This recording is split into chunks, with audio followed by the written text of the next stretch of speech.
Hamma bilib qo'ysin. Er-xotinlar ham, yosh qarilar ham, ota-onalar ham. Bolasini, oilani buzishga, buyurishga ota-onani haqqi yo'q shariatda. Haqqi yo'q. Haligi gap bu. Allohning arshini larzaga keltiradigan narsaga majburlashga ota-onaning haqqi yo'q. Kelin kuyov bir-birini yaxshi ko'rib, birga yashaymiz deyaptimi? Sharoit yaratib berish kerak.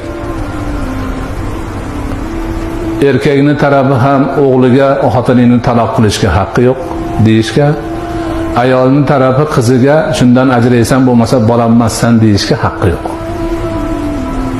Bu shariatdagi sobit gap bu. Bugungi sharoitdan kelib chiqib aytilayotgan gap emas.